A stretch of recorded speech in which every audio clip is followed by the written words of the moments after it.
So I got the data sheet for the 74HCT138 chip.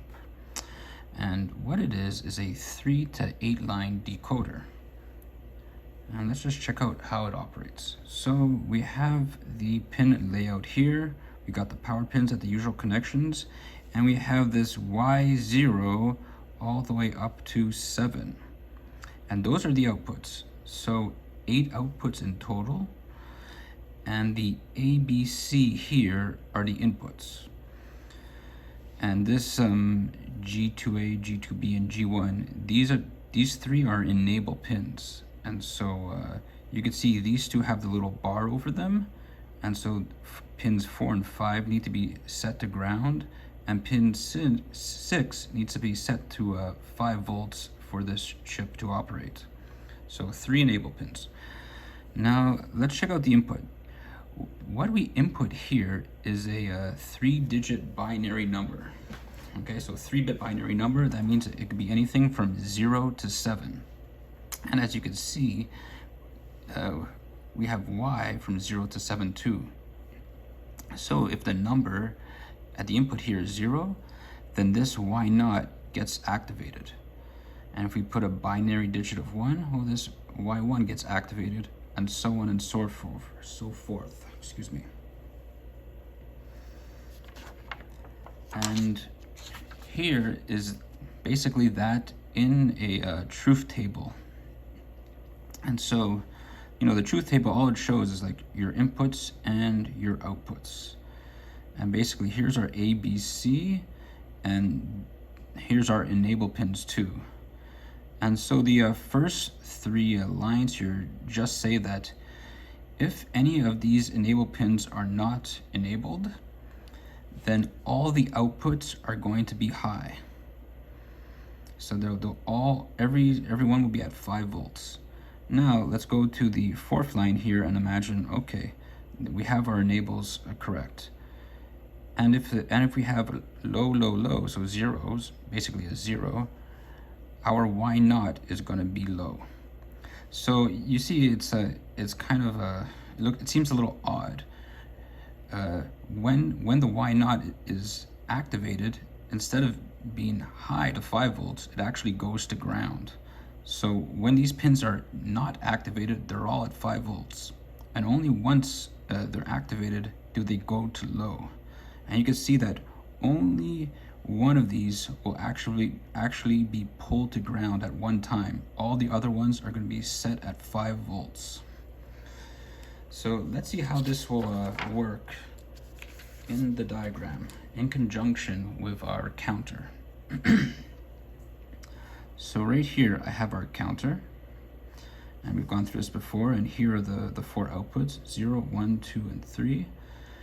And since this guy only takes inputs from 0 to 7, so just 3 bits, we can essentially ignore this last one.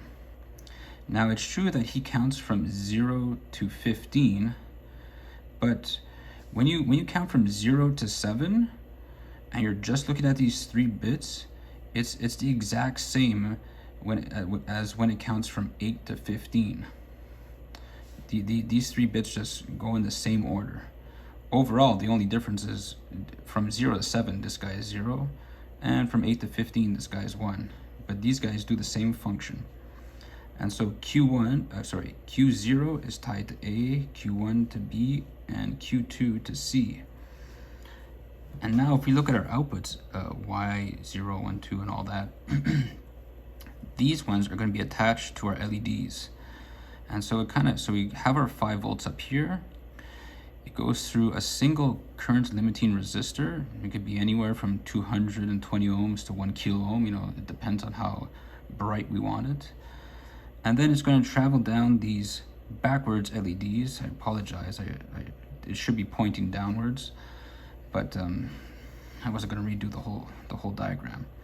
So let's imagine that this G1 is set to ground, and so this chip is disabled. Well, then all the Y's here are going to be at 5 volts. So if we have 5 volts here and 5 volts up there, well, no current can flow through here. There's no difference in potential. And so that means by attaching our LEDs in this way, all of them are, the LEDs are going to be all off unless these are pulled to ground. And so that's how it's going to work, because only one of these outputs can be pulled to ground at once, depending on the input. So if our input is 0, 0, 0, then Y naught will be pulled to ground, and the current's going to flow through here, light up this LED, and out to ground. Okay, so let's check it out on the breadboard now. Okay, I have the same clock setup here as before. The only difference is that I rearranged the output pins. Before I had them in the same order as the the output LEDs. Before I had them in the same order as the pins, but now I just did it so that Q0 is here, Q1, Q2, and Q3, because when you look at a binary number, really the least significant bit is supposed to be on the right-hand side, just like normal numbers. And you see these green wires here, they go from the Q0, 1, and 2, and they travel on to A, B, and C. And I have all the enables set except for this last one, which I'll add a jumper to. And over here are 7 outputs for the blue wires, and they go to the negative side of our LED here, so the shorter end. And on the high side of these LEDs, I have them all tied together to the same node, and it goes through our resistor to our 5 volts. And so let's turn this on.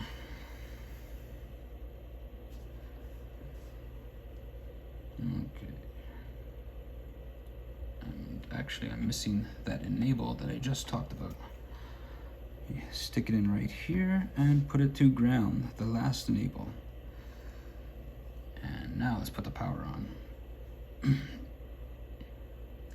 So here it's going to be counting from 0 to 15. But as you can see, the first 3 LEDs just go in the same sequence over and over again.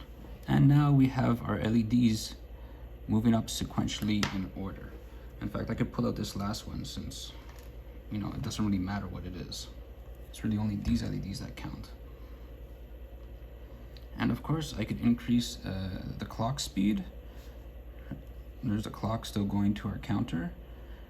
That will increase the count and thus increase how quickly the LEDs light up.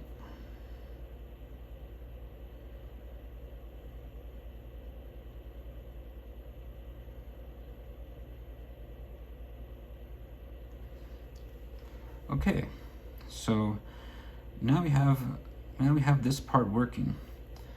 Now we still got to do this same add one of these decoders for our other 2 sets of LEDs, and essentially it's going to be the same setup, exactly the same. We're gonna take these pins and put them to the ABC and have our outputs just go to these LEDs here. And once we have that, we should have all three sets of LEDs lighting up. Okay, so the additional 2 decoders have been added to the breadboard, and I've also added the bypass capacitors on each chip, as long as a kind of big fat one here right on the power rails. This might seem overkill, but it's good to have them, you know. Maybe we could do with half these, but I don't mind putting them on each chip to make sure everything's running smoothly. So I have 4 control pins. These 3 blue ones control the 3 decoders, and the red one here controls the clock.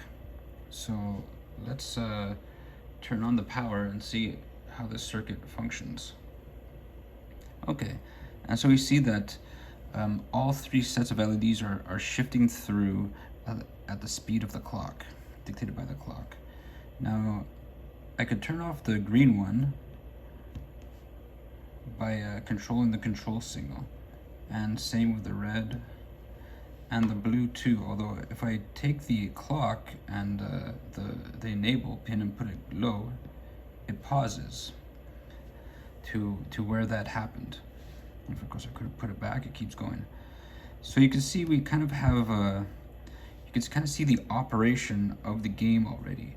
We're just going to need some you know, some sort of smarts to control these signals here, and that's going to come later when we do the finite state machine. And so that about does it for at least this section. Now we're going to need to make 3 of these, but they're essentially identical. Alright guys, thanks for watching.